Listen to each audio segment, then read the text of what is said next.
হুজুর আসসালামু আলাইকুম। ওয়ালাইকুম আসসালাম। হুজুর আপনাকে একটা কথা বলার ছিল। কি কথা বলো? হুজুর আমি সুন্দরী মেয়ে দেখে শুধু চায় থাকি, কিছুতেই চোখ ফিরাতে পারি না। এখন কি করব বলেন? হ।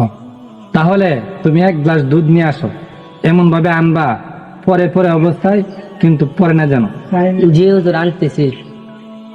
এক গ্লাস দুধ নিয়ে 1 কিলোমিটার যাইবা, আবার ফিরে আসবা। তোমার সাথে লাঠি সর একজন লোক থাকবে।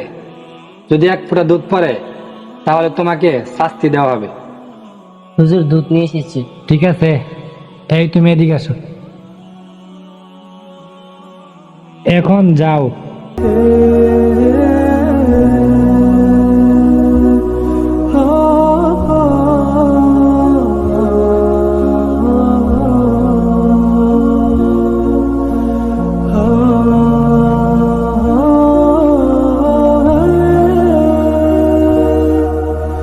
হুজুর দুধ নিয়ে 1 কিলোমিটার ঘুরে এসেছি। ঠিক আছে, এই রাস্তা দিয়ে কয়টা সুন্দরী যুবতী মেয়ে দেখেছো? জি না হুজুর, একটু দেখি নাই। কেন দেখো নাই? 1 ফোঁটা দুধ পড়লে আমাকে শাস্তি দেওয়া হবে সেই ভয়ে। ঠিক এইভাবেই আল্লাহকে বই করতে হবে, তাহলে তুমি তোমার চোখের হেফাজত করতে পারবা। ঠিক আছে হুজুর, এখন তো চেষ্টা করবো ইনশাল্লাহ।